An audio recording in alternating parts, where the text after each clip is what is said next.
Hi, everyone. Welcome to the 700 Club. I'm Andrew Knox, in for Gordon Robertson today. A Chinese spy balloon has captivated the nation for the last few days. It traveled across the country before the military shot it down off the coast of South Carolina on Saturday.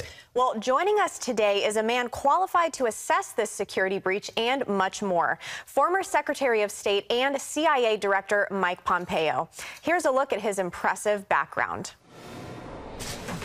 When it comes to stellar resumes, Mike Pompeo's is hard to beat.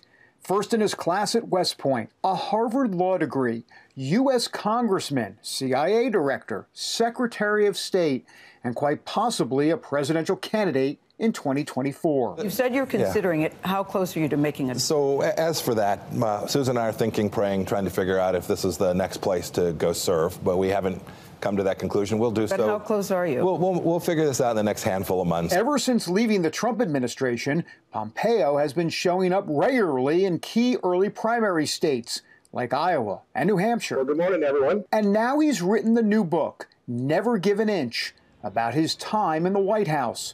The book is no nonsense, just like the author, detailing many of his relationships with heads of state from all around the world, including a surprise interaction with Kim Jong-un of North Korea. As for President Trump, Pompeo writes plenty of kind words, although he dishes criticism toward entrenched Washington bureaucrats and certain former administration officials like John Bolton and Nikki Haley, who's expected to announce her run for the presidency soon. Now, following this new book, attention shifts to the next chapter for Mike Pompeo. David Brody, CBN News, Washington. All right, thank you, David. Well, former Secretary of State and CIA Director Mike Pompeo is with us now. His new book is called Never Give an Inch. I read it cover to cover. It is fascinating, and it's an Amazon and New York Times bestseller. Mr. Secretary, thanks for being with us today. It's great to be with you this morning. Thank you for having me on. Well, we're so glad you're here, especially today with all the news going on. Let's start with a Chinese spy balloon. The U.S. military shot it down on Saturday. What's your take on how the Biden administration handled it? And how do you respond to reports that similar balloons flew over portions of the U.S. during the Trump administration? Well, goodness. First of all, you got it right. It was a spy balloon. We should note that the Chinese say it was a weather balloon. You shouldn't forget they told us that the Wuhan virus wasn't going to spread. It wasn't contagious. They hid everything there, too. They are liars. They are lying about this. This was certainly an effort to collect against important information that America doesn't want in the hands of the Chinese Communist Party. And that leads to your question, which is, I cannot figure out for the life of me why the Biden administration chose to allow this to traverse Alaska down through the United States across significant military installations here in the homeland. They'll have to explain that to the American people. They could have taken this down much earlier. They could have done so with relatively little risk to folks on the ground. I'm confident of that. For some reason, they decided not to until some folks in Montana made it public. My guess is that not happened. They might have let it move out of the United States and never told the American people. And I've seen, too, you're right, I've seen the stories that said this happened on our watch. I can speak to this. I never knew about it. And a balloon the size of 3 buses slowly making its way against our heartland for days. I'm pretty confident the CIA director or the Secretary of State would have been told about. President says he wasn't told. 2 national security advisors said they didn't know. I await anxiously to find out what happened. I hope it's not the case that the military knew and didn't tell its political leadership, but I can certainly say that I know of no one in the administration at the political senior level that was aware of such an action taking place on our watch. We wouldn't have allowed it to happen for 5 days.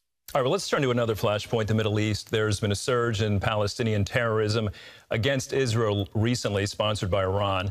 Based upon your years directing the CIA, followed by serving as Secretary of State, how should we deal with Iran's terrorism and their nuclear program? You know, I spent a lot of time on this issue in Never Give an Inch. We had one good partner, the rightful homeland of the Jewish people, the nation of Israel, and we were locked in. We moved the embassy from Tel Aviv to Jerusalem. We acknowledged the Golan Heights for the rightful land of the people of Israel, and then we punished the regime in Iran. And that's what I wish this administration would do, too. You can't appease the Ayatollah. You can't appease President Raisi, who's the butcher of Tehran. These are folks who only know power. And when I see the Biden administration trying to get back into a nuclear deal, which guarantees a pathway to a nuclear weapon for Iran, that is dangerous for Israel. It is dangerous for the people of the United States of America, and it is dangerous for people in the Middle East as well. We built peace on the Abraham Accords. These folks, the Biden administration has now tried to play footsie with the Iranians. That's really not good for America. Well, you mentioned the Abraham Accords, and in your book, you write with great enthusiasm about them. And toward the end of the book, I took note of this. You said, we've gone from wondering if they would be possible to guessing which Arab country will join next. Why are the Abraham Accords so important to Israel? Well, they're important to Israel because you now have 4 fewer nations that have as their central thesis of their national security destroying the Zionist project, taking down the nation of Israel. So that's a lot less risk. It's also the case that now the Israelis will trade with them. They'll be security partners with them. Lives will be better for Emiratis and Sudanese and Moroccans and Bahrainis and Israelis. And importantly, Andrew, for the United States, the Abraham Accords demark a moment when the risk that we have to send our young boys and girls to fight and risk their lives in the Middle East is greatly diminished. It was such an important accomplishment. I pray that they will continue and grow. I pray that other nations will join, and they will all come to see Israel as a nation that is noble and important in the world. Well, you're considering running for president, as we understand, and you'd probably be running against a former administration colleague, Nikki Haley, who you mentioned in your book, and your former boss, President Trump, who used to call you my Mike. Are those factors in your decision? Goodness, no. The only thing Susan and I are doing is we're praying for discernment and trying to figure out if this is the right place for us to go serve next. There'll be lots of folks that decide to get in the race. There'll be a handful of folks that we think are going to get in that don't, and some that we don't think are going to get in that will. But it won't be about who decides. It will be about making the case to the American people about our vision for America and how it is that if we were given this incredible privilege to serve as president of the United States, how we would work to deliver on their behalf every day. Well, one thing about your book that struck me, it contains fascinating conversations, confrontations you've had with some of the world's most feared regimes and dictators. So I was surprised, near the last page of your book, you say the greatest overall threat to America is Randi Weingarten, the head of the teachers union. Why her? If we teach our kids garbage, if we do not remind them that this is a Judeo-Christian nation and is the most exceptional nation in the history of civilization, if we can't teach them the basics of reading and writing and reasoning, if we get those things wrong, Andrew, no Secretary of State can fix that problem. The next generation will grow up thinking, gosh, we were taught America is racist. We were taught America is founded on an illogical idea and there is an oppressor class. You can't get those things back. Xi Jinping's a bad guy. I spent time with him. Chairman Kim, bad guy. I spent time with him. The Taliban, evil. Vladimir Putin, the same. But none of those things pose the same risk that we don't transmit to the next generation, that parents aren't permitted to teach their children their value set, and that our schools screw that up. And Randi Weingarten and the teachers unions are at the center of trying to do that. They closed our schools for 2 years. They present an enormous risk to our republic, and we should push back. Every governor should push back to make sure that their schools, their kindergartens, their first graders, their high school kids are all learning the most important things about this great country. Well, on a much more positive note, at the beginning of your book, you quote this verse, "Be on your guard, stand firm in the faith, be courageous, be strong." That's 1 Corinthians 16:13. Why did you choose that verse to open up your book? It's one that I've read since I came to Christ when I was in college. It's one that we taught our 5th grade Sunday school class when Susan and I taught 5th grade Sunday school back in Wichita. So it was a verse that was on my heart that I know well. And I think it's a message to all of us, and not just senior leaders in America, but everyone who's raising a family, people who are out there struggling, trying to find a way. I hope it offers them encouragement, enlightenment, and that they will go grab the rest of that chapter that tells so many wonderful stories about how it is Jesus expects us to live our lives. Mr. Secretary, if you run and win the presidency, you'll be going up against the Washington swamp again.